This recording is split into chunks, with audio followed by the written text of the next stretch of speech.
Seguimos en Ágora. Ágora era la palabra que los antiguos griegos empleaban para referirse a la plaza pública. Ahí acudían a discutir temas de todo tipo. Mi Twitter es @gandrade80. G de Gabriel, Andrade, que es mi apellido, 80.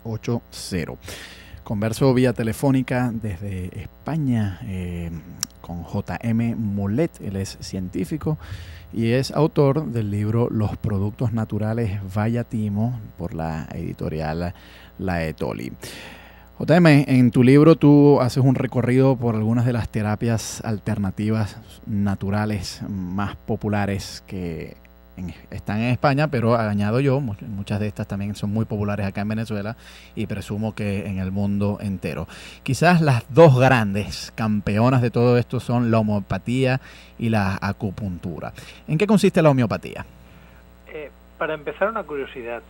A las dos se engloban dentro de las medicinas naturales y yo no veo que tiene de natural la homeopatía ni la acupuntura, ya veremos por qué. La homeopatía es una cosa que se inventó un señor alemán que se llamaba Samuel Hahnemann, que dijo que el mal, la enfermedad, se puede curar con lo mismo que te produce la enfermedad diluido muchas veces.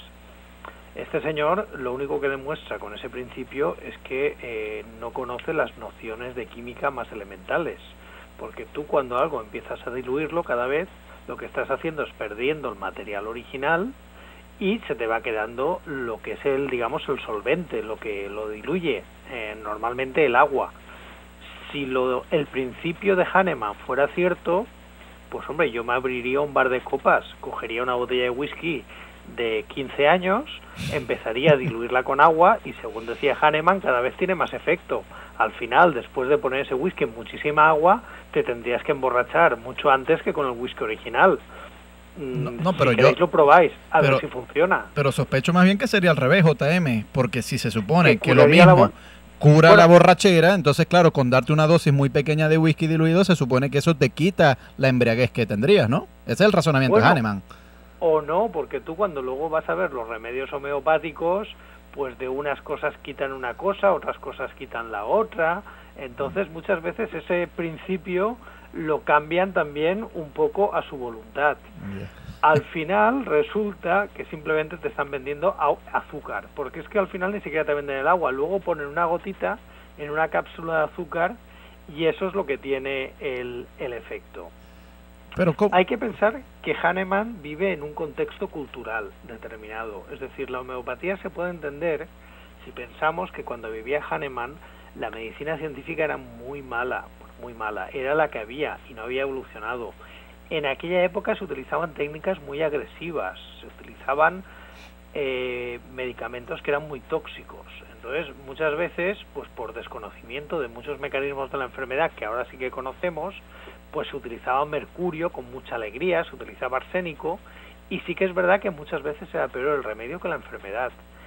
Entonces, claro, él, como solamente daba agua, pues claro, si alguien tenía una enfermedad que por su curso normal acababa desapareciendo, pues en aquel momento sí que parecía que la homeopatía era un tratamiento válido.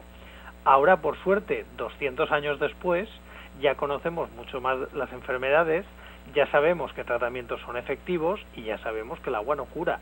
Entonces, digamos que el problema es que mientras la medicina, occidental ha ido avanzando y ha ido mejorando, la homeopatía se ha quedado tal y como estaba en los últimos 200 años.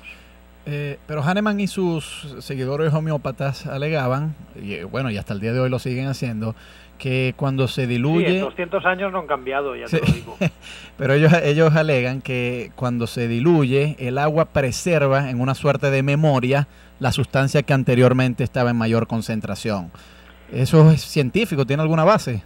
¿Y cómo consiguen que se acuerden solamente de lo que quieren ellos? Porque, a ver, el agua está en un ciclo, es decir, por las mañanas cuando vamos al baño tiramos de la cadena. El agua se acuerda de ese momento, luego, si pasa por manos de un homeópata, o el agua que puede estar saliendo ahora por cualquier grifo puede haber estado, no sé, en el baño de Arquímedes cuando gritó Eureka, o puede habérsela bebido algún dinosaurio. A ver, el agua, si realmente tiene memoria, pues tendrá una memoria de millones de años. ¿Cómo saben que la memoria de agua es en el momento justo que ellos quieren que la tenga, suponiendo que eso fuera cierto. La hipnotizan, le hacen psicoanálisis a ese agua.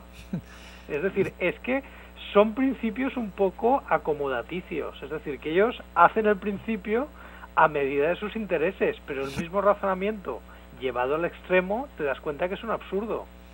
Es decir, que según Hahnemann, entonces quizás tú y yo hemos alguna vez tomado materia fecal. Hombre, si el agua tiene memoria, se puede acordar de cosas muy feas. Mira, JM, ¿cómo difiere la homeopatía de la vacuna? Porque hay gente que alega que, bueno, la vacuna básicamente consiste también en administrar una dosis menor del virus que genera una enfermedad. Entonces, ellos dicen, si eso se puede aplicar a la vacuna, ¿por qué no a la homeopatía? A ver, hay una cosa diferente entre poco y nada. Cuando tú pones una vacuna, pones una dosis pequeña de un antígeno que reconoce tu sistema inmune y hace anticuerpos. Y tenemos una cantidad medible que tú inyectas dentro del cuerpo o te tomas oralmente, según el tipo de vacuna, y tenemos un efecto inmunológico que es medible y observable. De forma que si tú en vez de poner la dosis que te toca la vacuna, pones menos, ya no tienes el efecto y ya no te sirve como vacuna. Y si pones más, puedes tener una sobredosis y puedes tener un efecto adverso. En la homeopatía no estamos hablando de poco, estamos hablando de nada. Si tú te tomas un medicamento homeopático en tu cuerpo no vas a ver ningún efecto, no va a haber nada que tú puedas medir que ha cambiado. Si tú te tomas una sobredosis de un medicamento homeopático, tampoco te va a pasar nada. Y entonces, si tú te tomas menos dosis, obviamente te va a seguir pasando lo mismo, que es nada. Hay gente que ha dado testimonio de que al tomar remedios homeopáticos ellos han sentido una mejora profunda.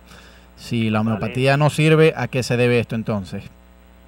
Muy fácil, al efecto placebo. También hay gente que gracias a su fe se ha salvado de enfermedades. Y mira, en el Vaticano cada año hacen un montón de santos alegando que han sido capaces de curar a gente por intercesión de ellos. Tú puedes demostrar que ha sido por efecto de los santos, por efecto de la homeopatía o por una curación espontánea. Pues hombre, con la homeopatía y con cualquier medicina alternativa hay gente que dice que le funciona, pero otra cosa es que realmente se haya curado por eso o que se haya curado por otra cosa. Hay una cosa que tienen todos los fanáticos de la medicina alternativa, a veces tienen la cara muy dura, en el sentido de que ellos ahora le han cambiado el nombre de alternativa a complementaria. Ellos te dicen que no abandones el tratamiento oficial, pero que además utilices el suyo. De forma que si tú te curas, dirán que ha sido por el tratamiento que ellos te han dado por el alternativo. Pero si es una cosa sobre todo grave, que al final no consigues la curación, te dicen que es que la medicina oficial te ha matado. Entonces, digamos, es lo que se llama un win-win. Ellos siempre ganan con ese tipo de razonamiento. Bueno, yo puedo estar de acuerdo en que ellos se la han tirado de muy listos y la verdad es que da un poco de coraje que ellos traten de hacer este tipo de trampas. Pero te pregunto, JM, venden el azúcar más caro del mundo. Sí, pero las pastillas homeopáticas son azúcar que pagas a precio de oro. Pero quiero volver aquí a insistirte sobre el asunto de la legitimidad del efecto placebo. Si todo esto genera placebo y a la larga efectivamente la gente se cura, pues entonces ¿no crees tú que el fin podría justificar los medios? Y sí, de acuerdo, parece que están estafando a la gente, pero esa estafa los ha salvado mediante el efecto placebo. A ver, sí, pero eso tiene un problema. El efecto placebo puede servir para afecciones leves o benignas. Si tú tienes un cáncer, por mucho efecto placebo que tengas, o lo tratas con cirugía o con quimioterapia o con radioterapia, o va a continuar haciendo su camino y al final vas a fallecer. Y desgraciadamente todos los años en todos los países occidentales tenemos problemas de gente que abandona tratamientos válidos y establecidos por seguir tratamientos alternativos, y enfermedades que podrían haber sido atajadas a su debido tiempo acaban convirtiéndose en irreversible. El caso más paradigmático es el de Steve Jobs, que se quiso tratar un cáncer de páncreas con tratamientos naturales y todos sabemos cómo acabó, pero hay muchísimos casos cada año. Oye, lamentable, de verdad que Steve Jobs, un gran, yo no sé si fue científico, pero el formador de Apple, con una mentalidad secularizada, laica. Bueno, sí, de acuerdo, pero por lo menos tenía una visión naturalista del mundo, naturalista en el sentido de mecanicista, laica, secular, que se haya dejado llevar por esto, ¿no? Pero JM, si la nueva ola de este tipo de medicina alega que es complementaria y no alternativa, bueno, ¿dónde está el daño entonces? Porque estos homeópatas no están diciendo abandonen la quimioterapia, abandonen la cirugía, sencillamente digan añadan esto a lo que ustedes ya tienen. ¿Cuál es el daño ahí? Bueno, el daño es el que te hace en el bolsillo. Y Mira, estar engañándote en el sentido de que te están vendiendo como efectivo algo que realmente no lo es. A ver, y estamos hablando de las terapias alternativas que no tienen nada, es decir, la homeopatía, que no tiene nada, la acupuntura, que son pinchazos, pero en cambio hay otras terapias que sí que te están dando cosas, como por ejemplo puede ser la fitoterapia, que te está dando tratamientos herbales.